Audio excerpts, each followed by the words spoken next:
Hello, all. Good evening. Hello, Rick. Did you enjoy the tour last night, Anthony? Yeah, It was good, wasn't it? the quality of the place was very good. Oh, yeah. Great quality.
There it goes.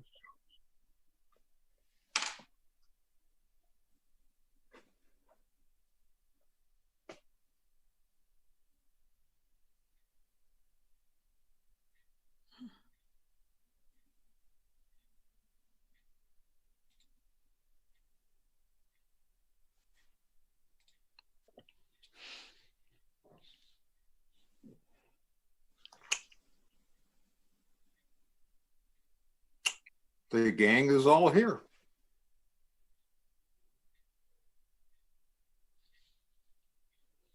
Here's the guy in Rick's chair.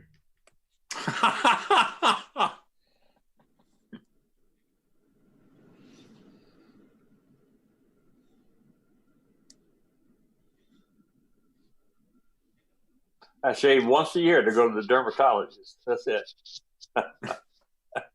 How long does it take to get it back? About a month. I shaved this morning, so.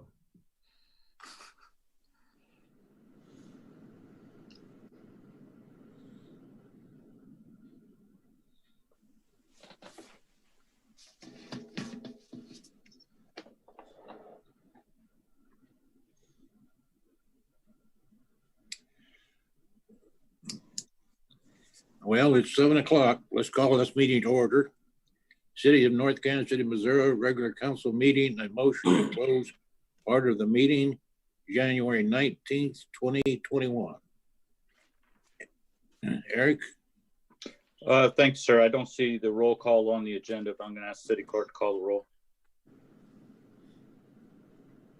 Councilmember Clark? Yes. Councilmember Farr? Yes, ma'am. Councilmember DeLong? Yes. Councilmember Saper? Yes. Councilmember Smith? Yes. Councilmember Toll? Yes. Councilmember Clevenger? Present and accounted for. Councilmember Stewart? Yes. Thank you. Next item is the Pledge of Allegiance. I'll ask Councilmember Clark to lead the Pledge of Allegiance while all others remain silent. I pledge allegiance to the flag of the United States of America and to the republic for which it stands, one nation, under God, indivisible, with liberty and justice for all.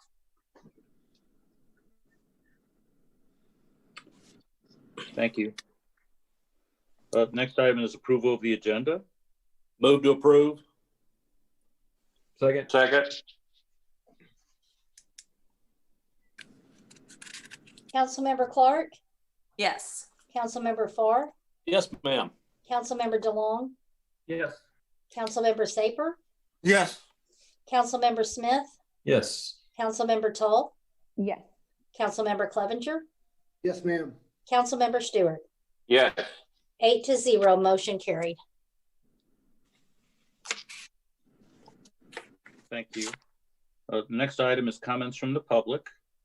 Ms. Nakahoto, is there anyone from the public wishing to be recognized? anybody would like to be recognized, please use the raise hand feature or *9 on your phone at this time. Mr. Berlin, I'm not seeing anybody indicating that they would like to make a comment to the public. Thank you. Next item is consent agenda, comprised of items, approval of the minutes of the City Council work session of January 5th, 2021, excuse me. Approval of the minutes of the regular council meeting of January 5th, 2021, and reappointment of Michael Schumacher to the Hospital Board of Trustees. Move to approve. Second. Second.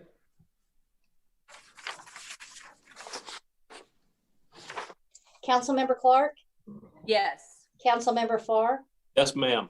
Councilmember DeLong, Yes. Councilmember Saper, Yes. Councilmember Smith, Yes. Councilmember Tull, Yes. Councilmember Clevenger, Yes, ma'am. Councilmember Stewart. Yes. 8-0, motion carried.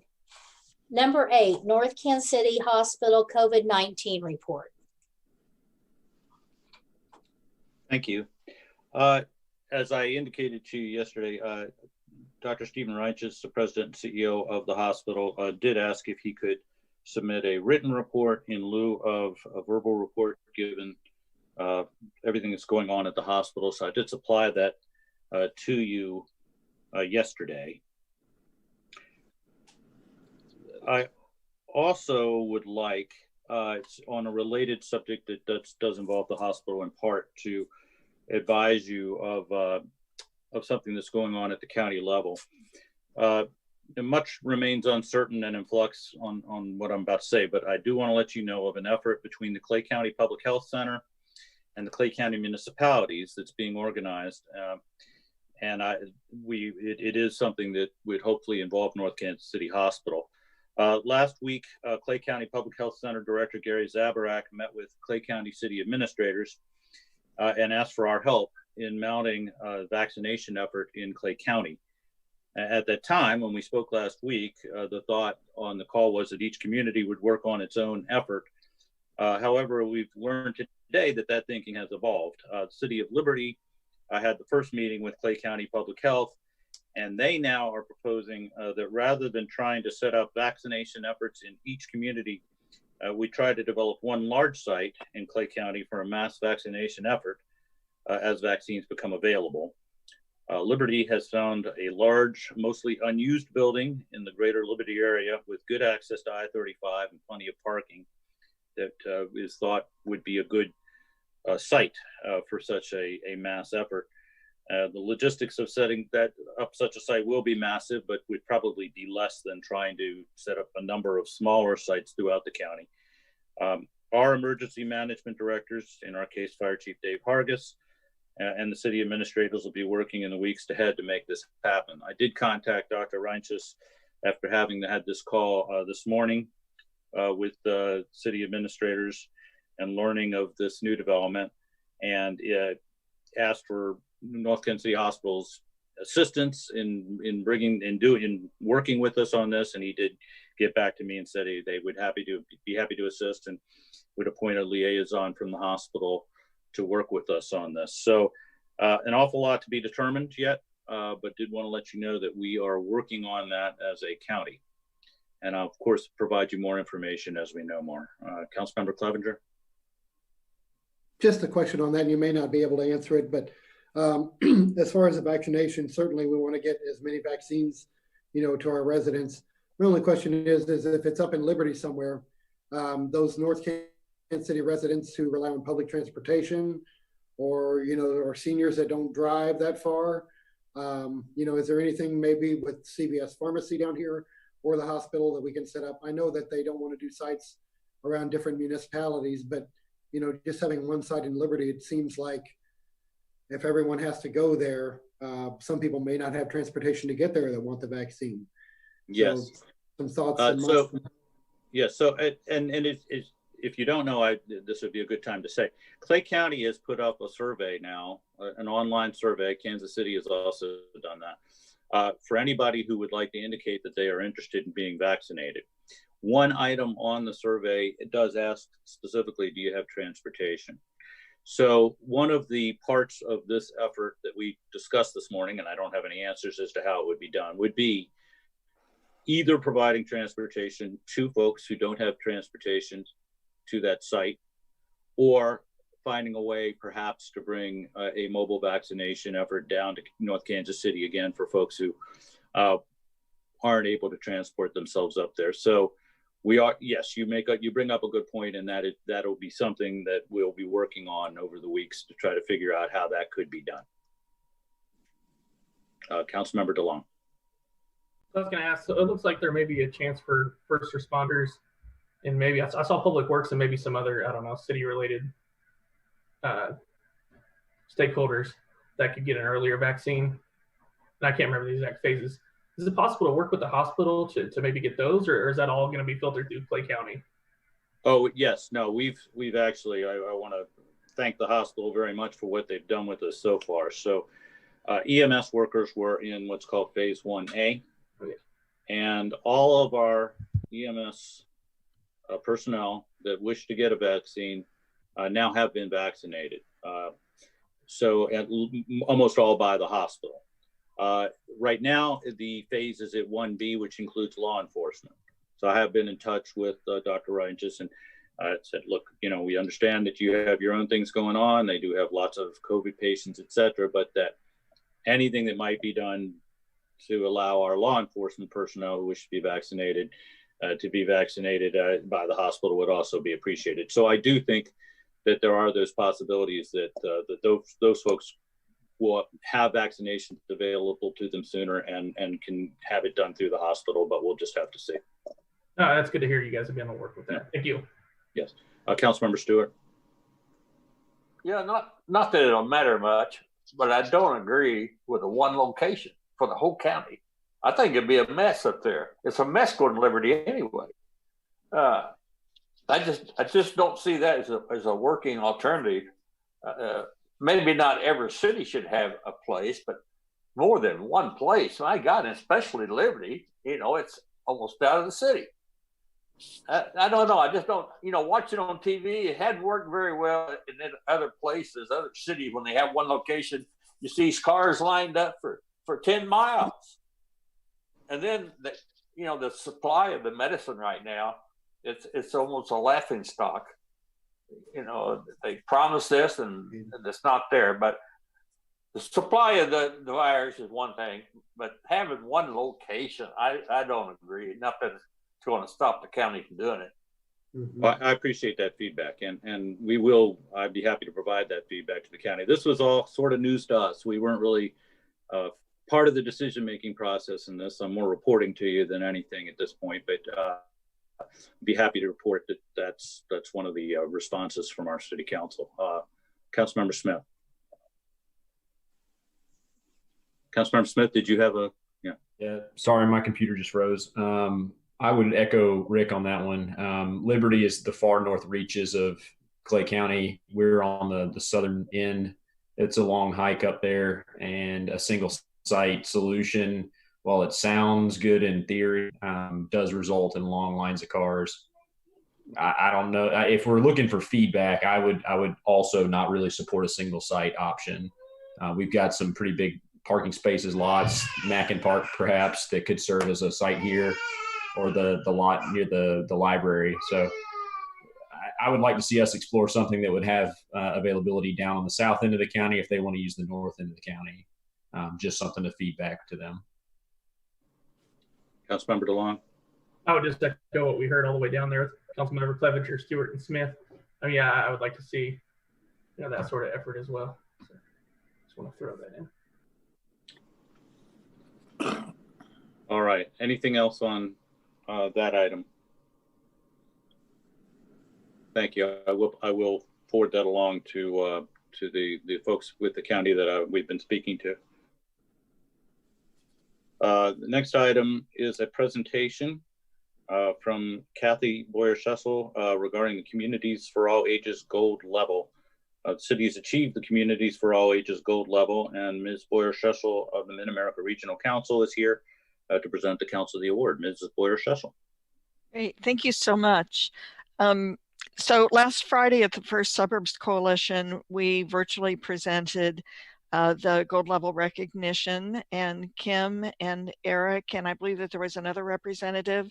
So we're so happy that you were able to participate in the official presentation, but this is the second official presentation of the Communities for All Ages gold level, which means that North Kansas City has achieved all 3 levels of the Communities for All Ages recognition.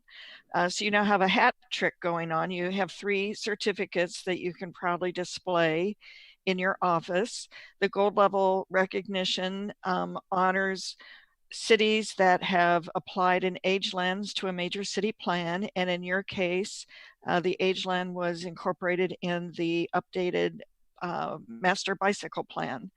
And just as a side note, we have a task force of, it's a joint task force of representatives from First Suburbs Coalition cities, as well as civic leaders who participate in the KC Communities for All Ages Advisory Board. And so as they reviewed the North Kansas City's gold level application, it was a really eye-opener and learning process for them to appreciate that bicycle plans are fundamental to age-friendly livable communities. So just wanted to pass that along, that all kinds of folks that are involved in livable communities continue to be educated about the breadth and depth of what it means to be a livable community. So thank you very much for your participation. Want to just say that I have personally enjoyed working and getting to know elected officials, staff, and residents throughout the 3 phases of this program. And certainly a shout out to Kim for her immense organization ability to herd many cats, but just keep the train on the tracks. But Sarah and there was someone, other staff that were a part of this too. Thank you so much and congratulations.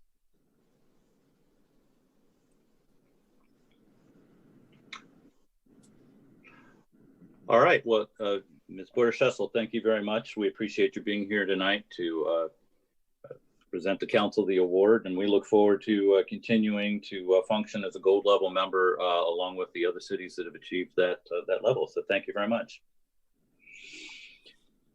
Number 10, side letter extension of time, 18th and Swift LLC, resolution number 21-004. Thank you. On December 29th, the city and 18th and Swift LLC approved a temporary license agreement which authorizes the city to continue to use the property upon which there is a city parking lot for an extended period of time. Right there, at this time, the developer is seeking another extension of time. They're not asking for at this time an extension of time to their date of completion of the project, but they are not quite ready to commence. In citing this side letter, the cities will be agreeing to allow the city to continue to use the site as a public parking lot. Therefore, we do recommend approval of the side letter agreement. Are there any questions? Move to approve. Second.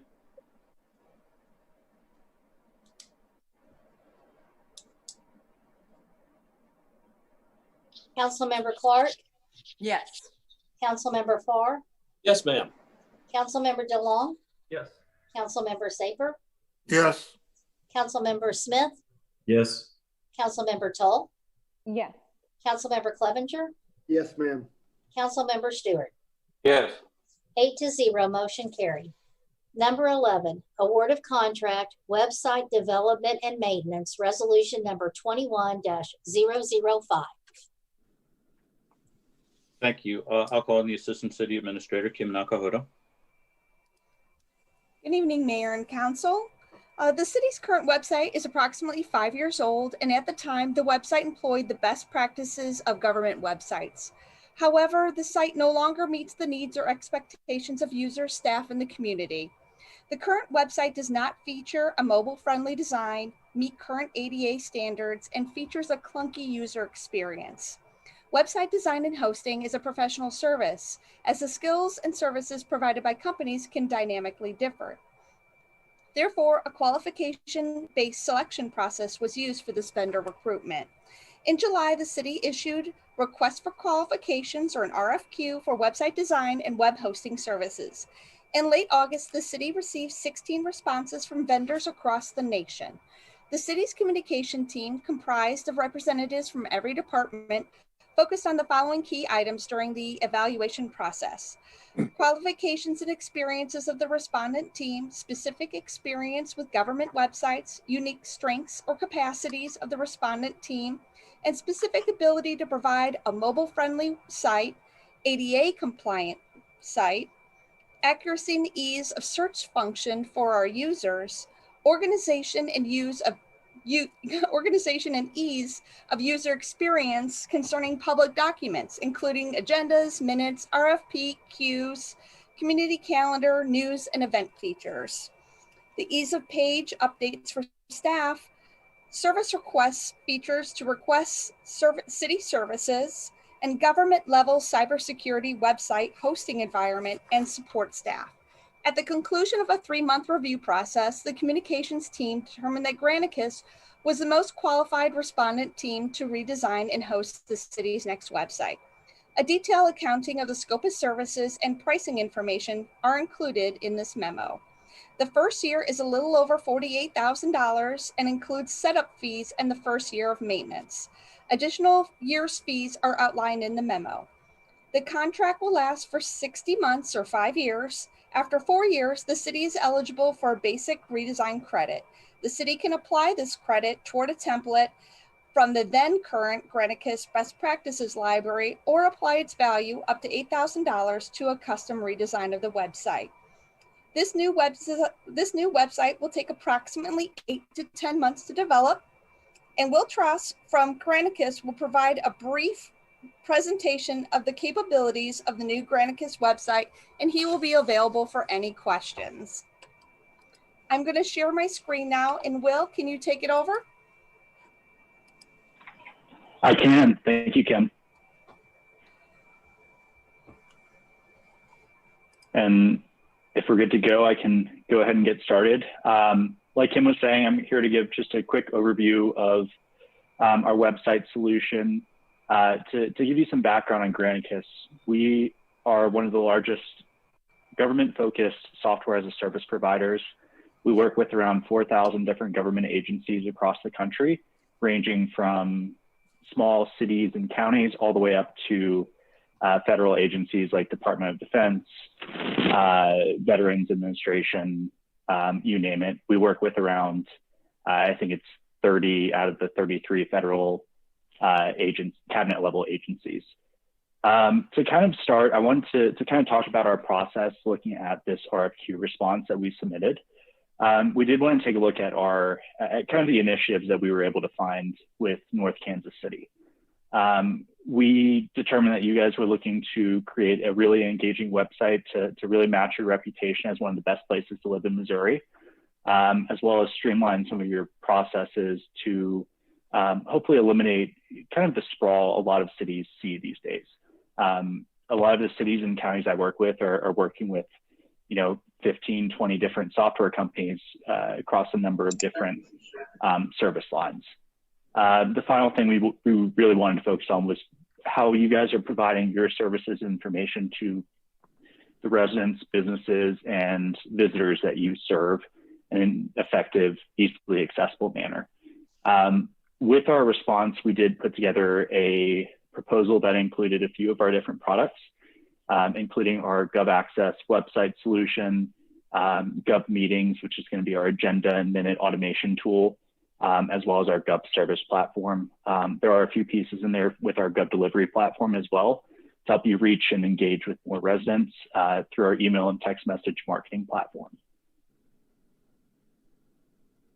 And if you could move on to the next slide, Kim. To really focus in on the website, because I know that's kind of the major focus right now.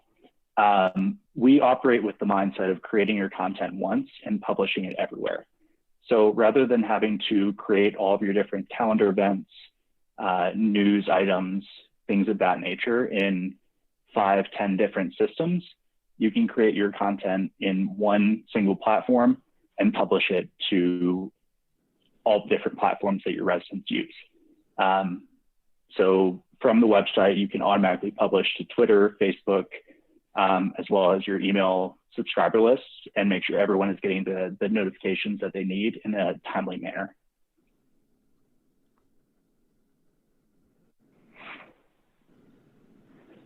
To kind of touch on what really sets us apart from all the other different service providers out there, because it is a pretty broad market, right? There's probably 5, 6 other vendors you could find that focus on government websites. What we do is really focus on the customer experience, user experience side of things. So before we even get into the design process, we want to make sure we really learn your city and your residents and who you serve, and make sure we're providing information in a manner that is the most effective, I guess. So we want to make sure we're capturing every single interaction that you have through your website, all different touch points, whether it's email or through your agenda tools or through the website directly, and put all the information out there in a way that people are able to find it in a way that's most effective for them.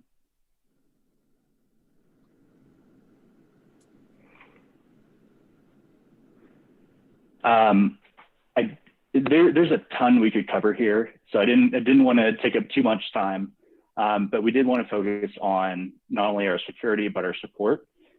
We do have a slide here that just covers our different security metrics.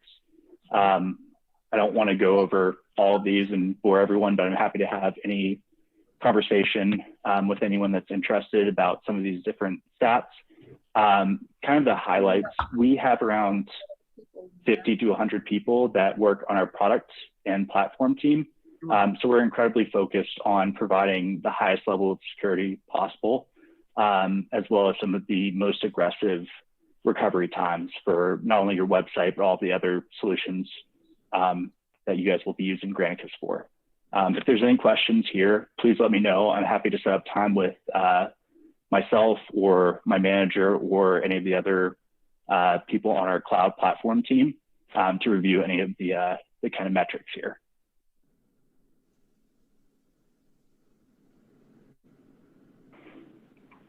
And like I said, the last thing I want to touch on here is just our support.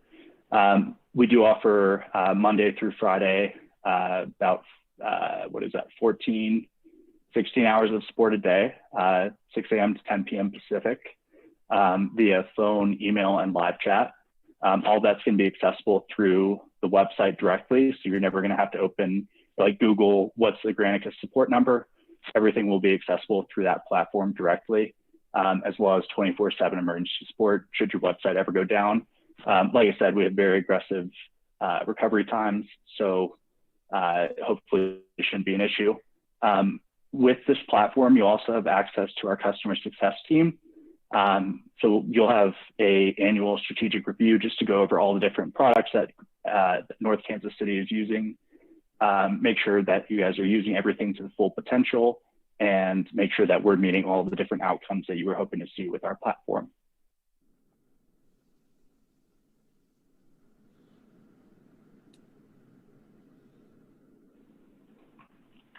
With that, like I said, I wanted to keep everything quick. If there's any questions, feel free to ask. If I don't have the answer, I'll get responses back to Kim. I know someone mentioned earlier that she's great at herding cats.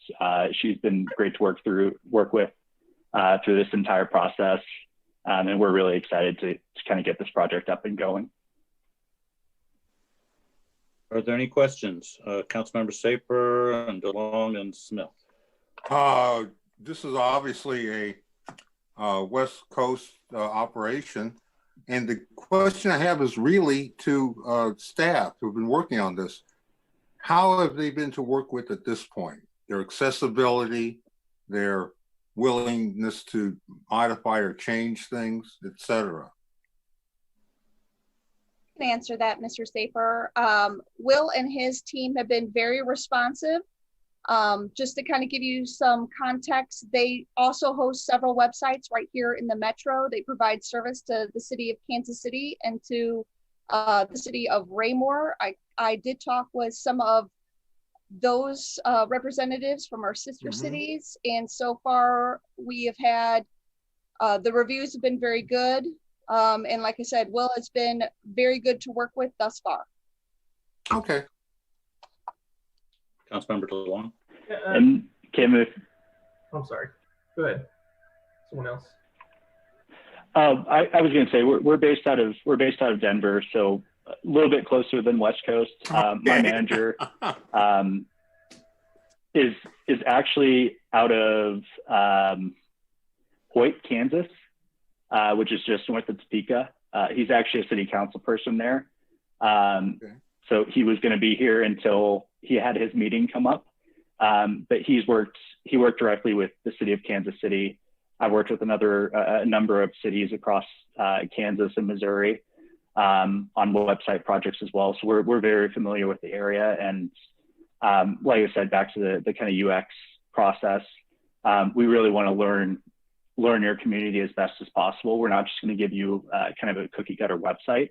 We want to learn how your residents operate. So even though we're not necessarily in the KC metro area, we're going to put in the work to really learn your community before we even get running on the actual project. All right. I was going to ask about a service request. So I saw this, I believe it's Gov Service on here. And that'll all be web-based. If I get on a mobile device and want to submit a request, will that be able to pull my GPS locate? I mean, what all is the functionality of your Gov Service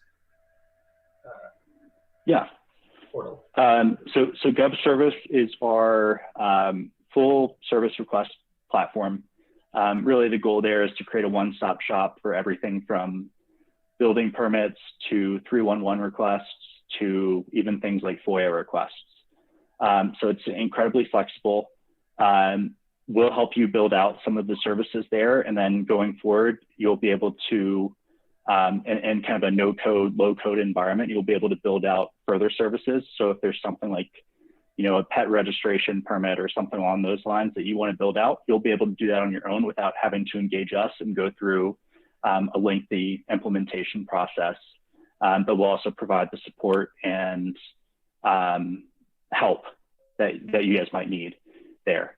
To kind of further answer the question, it does provide the capability to do geotagging as well as upload images, documents, anything along those lines. You can also build out pretty detailed workflows. So we can, depending on where the request comes in from or what department is requested, we can route those requests to different people, different departments, things like that, to make sure that not only are residents having a better experience, you guys are going to have a better experience as well. Okay, yeah, that's what I was going to ask about the internal workflow as well, but it sounds like that you just tackled that there. I'm reading the contract here. It says digital services up to 3 and annual cases up to 5,000. What happens if you go over 5? I guess I don't know how many total cases we anticipate, but I mean, if you're adding more stuff under this umbrella, what would the cost associated be if you go over 5,000 cases? So I'll be honest, like if you go one case over or like a couple hundred cases over, like it's not going to be an issue. It's really if you were to sign up for 3 services and implement 100, then we would probably want to discuss. Really, it's going to be a conversation we'll want to have with your account manager and implementation team along the way. But we want to make sure you guys are as up to date on kind of all the costs and everything throughout. We're not going to just blindside you with a massive upcharge or anything like that. Perfect, thank you. And I think you answered my other one. So staff will still have a decent amount of control of adding like sub pages to your not modules, whatever. And there's also, so there is a forms module built into the website as well that is separate from the Gov Service piece. The Gov Service piece really adds that extra workflow. with the forms that you can add with the website, that there's not going to be any charge regardless of how many you add. So you could, if you had a lot of like simple kind of PDF conversions, that could be done through the website. Perfect. Thank you so much. I look forward to seeing the result here. Councilmember Smith. Yeah, I got so one question for Will and then one for staff. So Will, I'm looking at the pricing here. The second, third, fourth, and fifth years all go up each year, about $900. Is there a specific reason that the cost of the service goes up each year? It's our standard technology improvement fee. It's a 5% uplift every year. That's pretty standard across the board with all software as a service providers.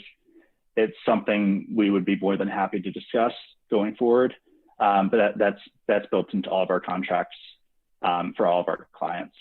Okay, I mean we would be getting the same level of service, I assume, same hosting, the same response, all the things you listed, but the price just goes up 5% each year.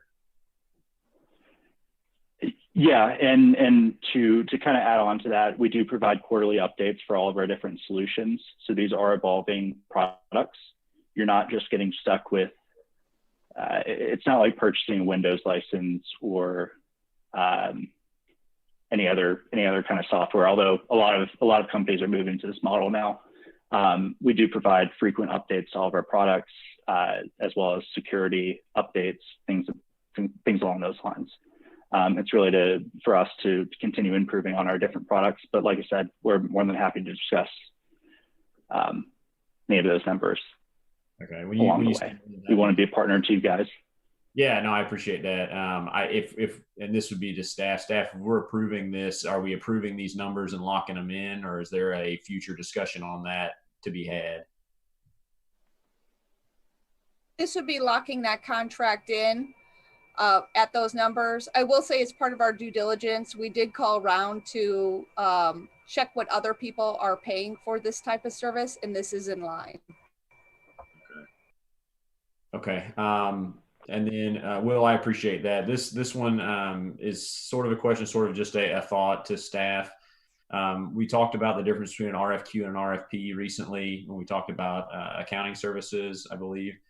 This one is something I would like going forward to see as an RFP, because this is a specific project with desirable goals and set at the very beginning. This isn't something where it's kind of an open-ended deal. We had a budget number. We're like right at that budget number, which is generally what you see with an RFQ rather than an RFP. So going forward, things like this, where we've got a defined objective, like building a website, I'd like to see as a RFP where price is considered as well. I think that Will and his team sound like they're very capable, and I look forward to what they're going to do. But just a thought. So noted. Thank you. I'll move to approve resolution number 21005. Second.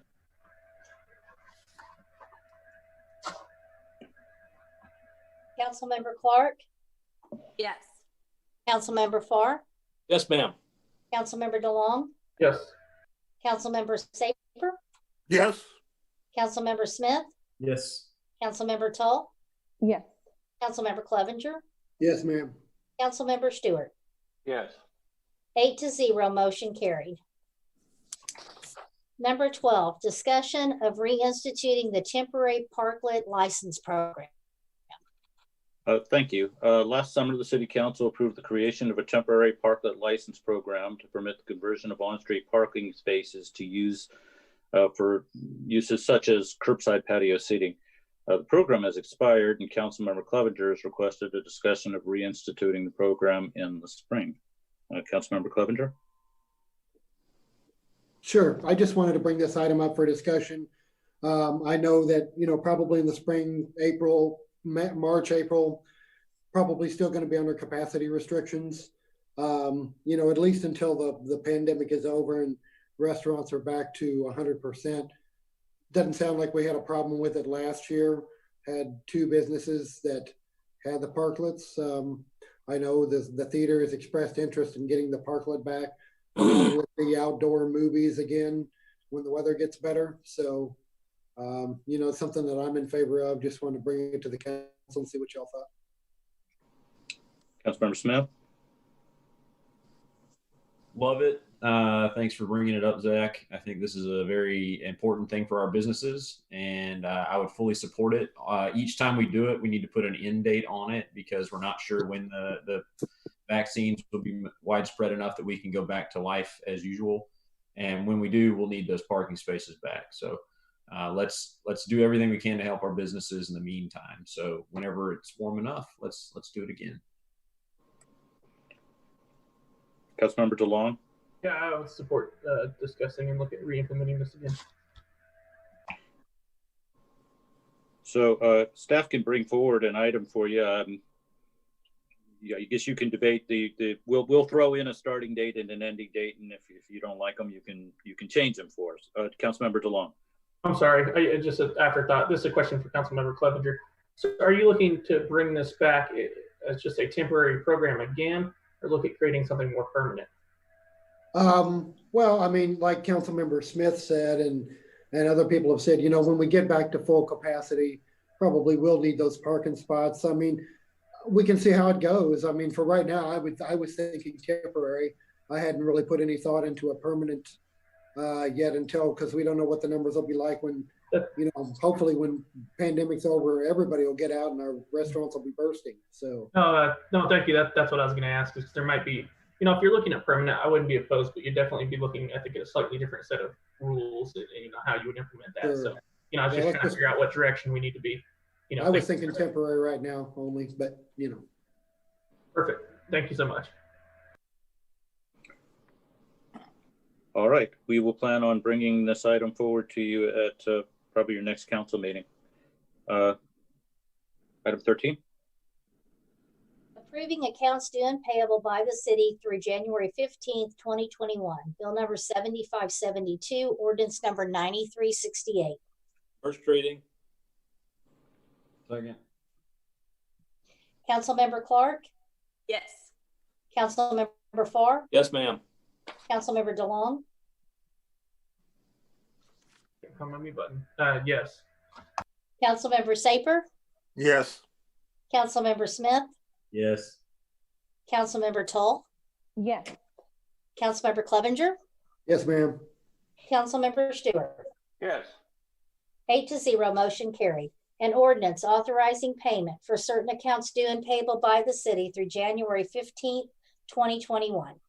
I move that bill number 7572 be placed on second and final reading and pass as ordinance number 9368. Second. Second. Councilmember Clark? Yes. Councilmember Farr? Yes, ma'am. Councilmember DeLong? Yes. Councilmember Saper? Yes. Councilmember Smith? Yes. Councilmember Tull? Yes. Councilmember Clevenger? Yes, ma'am. Councilmember Stewart? Yes. 8-0, motion carried. An ordinance authorizing payment for certain accounts due and payable by the city through January 15th, 2021. Thank you. Next item is staff comments. There are a couple of reports in your packet, the upcoming city items of notes and the Northland Assistance Center CARES Fund update. Just a brief update on the streetcar resolution that you passed at your last meeting. The streetcar authority staffs and city staff are working to get together a meeting so we can meet and talk about what we would recommend as future next steps. So we will be getting back to you after we've had a chance to meet on that. We want to remind you that you have a special meeting next week, January 26th at 6 p.m. To review the applications for the Harris Charitable Fund and determine allocations for that fund. For those of you who haven't done this before, we do think the city clerk has prepared a hard copy binder, which we do think might assist you as you look through them and go through them at that special meeting. So those are at City Hall in your boxes, and we would suggest that you might want to pick those up prior to the special meeting next week. Lastly, just with regard to the Mml Legislative Conference, which is February 9th and 10th, it's being offered both virtually and in person. We reserved quite a while ago 4 rooms for the conference because the Capitol Plaza Hotel often sells out quickly. So far, only Councilmember Clevenger has indicated he's going in person. Councilmember DeLong will be attending virtually, as will Assistant City Administrator Nakahoto and myself. If there's nobody else who is planning to attend, it would be our intention to go ahead and release 3 of those rooms. Is there anybody else who's planning to attend in person? Okay, so we'll go ahead and do that. Thank you. And if you do have an interest in attending virtually, please let City Clerk know and she can sign you up.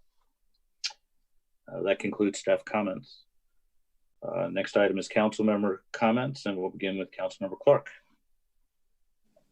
Right quick, just congrats again to the city for Gold Level, and looking forward to that website redesign. And then of course, looking forward to the big push for vaccinations, but happy to wait my turn. Thanks. Councilmember Farr. Just wanted to thank City Services last week on the excellent snow removal. They always do such a good job in keeping our streets clean and safe. That's all I want to tell you. Councilmember DeLong. You know, I forgot last meeting, so I want to make sure I get this meeting. I want to thank city staff and Public Works. We had a sewer line issue in the neighborhood, and they were able to come out and take care of that even on a weekend. So I want to thank them for helping you know, definitely a stressful situation for a neighbor when you have sewer coming back up in the house. So I want to thank city staff and Public Works for getting out there and helping resolve the issue. Second, the Gold Level Communities for All Ages. I want to thank Kathy from Mark, as well as all of our staff, as well as all the other stakeholders that have helped facilitate and participate in the program so far. You know, I think the program has given us a good framework that we continue to build off of into the future. And you can find it on the Mark's website. I think you can find it on our website as well. A link to, you know, what we've done so far and the steps so far, and take a look at that sometime if you have time. So that's it. Thank you. Councilmember Saper. No comment tonight. Councilmember Smith. I want to give a shout out to the fire department. There was a big fire on the north bank of the river in a homeless camp, and they were able to get those flames under control in a very quick amount of time. So great work, guys and girls. Second piece, there's been a lot of discussion now that news is broken that the apartments where the bowling alley currently sits will not be moving forward. There's been a lot of discussion about that, and rightfully so, about what development looks like in North Kansas City going forward. I know that Tony's put out some writings on that, and there's been a lot of social media discussion. I think it'd be very beneficial to have a work session about goals for development, the city's goals, council goals, resident goals. What are we looking to do with our city? And then what do we have control over, so that that's very clear? Because some things we can control, some things we do not have ultimate authority to say. So it would be good to have a full understanding of what that's going to look like going forward, and then what parameters we're using to evaluate these developments. If we're just kind of going in and judging each one on its merits, we may have a lot of things to defend when people disagree with what we've done. If we have at least a framework in place built off of council and resident input, we can a little more clearly define how we're looking at these projects. So I think it'd be a really good thing to do in a work session. So I want to throw that out there. Thanks. If I may, sir, I certainly agree with that. I would think that perhaps it would be a good idea to hold off until after the election to hold such a session. But we'll certainly plan on that in the future. Okay. Councilmember Tull. I think that's a great idea, Jesse. And I would also say, as far as before or after the election, as someone who's new this year, it might be good to do it now while we have people with experience dealing with these deals, and maybe revisit again. I see that as something that's going to ebb and flow. So it's not a one meeting type of thing. I wanted to echo everybody's excitement about Gold Level. I mean, I honestly think you guys have gotten an award like every meeting for weeks now. So that's really amazing. Great job. I'm excited and hopeful for the vaccine. I would echo everybody's comments before. I think our main goal is to get as many city residents vaccinated as possible. And I think the best way to secure that would be to get a local site here. So if that's possible, I know it's probably out of our hands entirely, but if it's possible, I think we've got the space to do it. So thank you very much, and I'll finish my time. Councilmember Clevenger.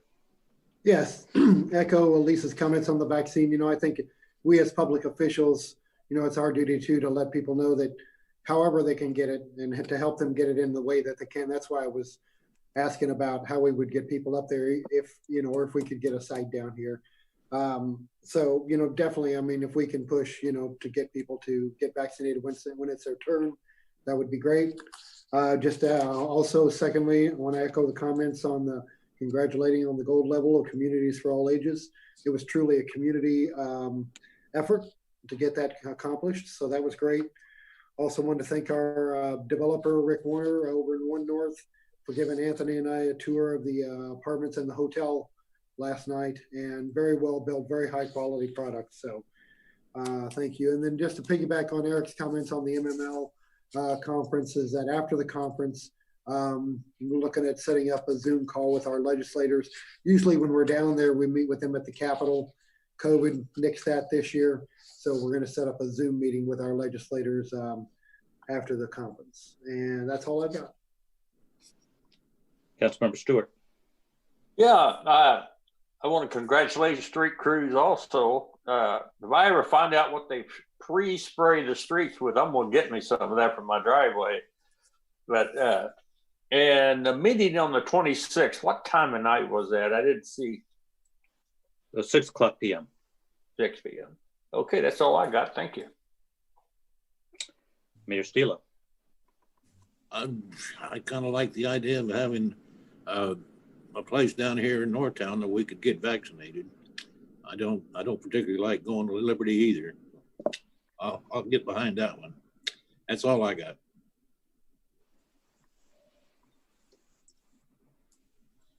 Number 17, consideration of a request to hold and recess into an executive session as requested by the city administrator to be held on this date on a real estate matter pursuant to Missouri Revised Statute, Section 610.0212. So moved. Second. Councilmember Clark, Yes. Councilmember Farr, Yes, ma'am. Councilmember DeLong, Yes. Councilmember Saper, Yes. Councilmember Smith, Yes. Councilmember Tull, Yes. Councilmember Clevenger, Yes, ma'am. Councilmember Stewart. Yes. 8-0, motion carried.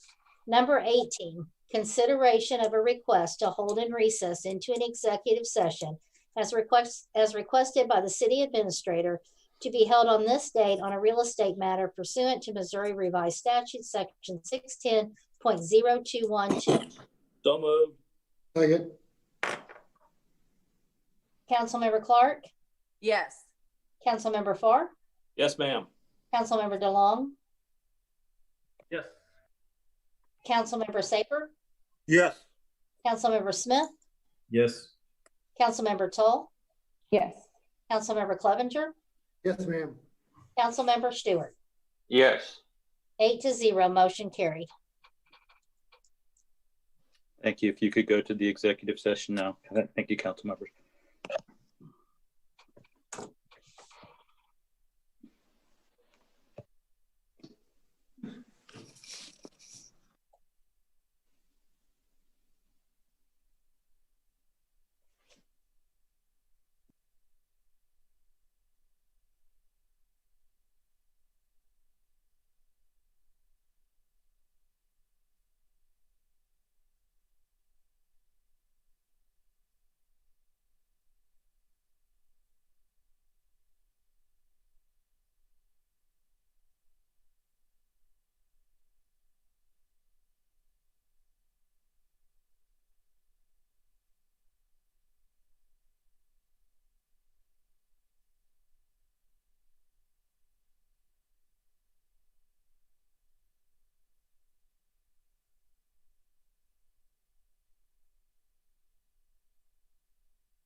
Two more. Just two more.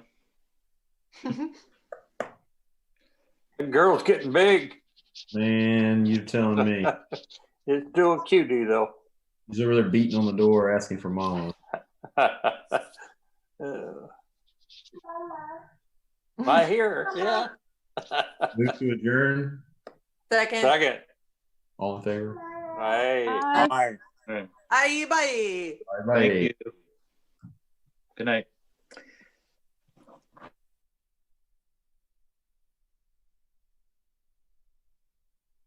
Isolation. Finally, take care of yourself too.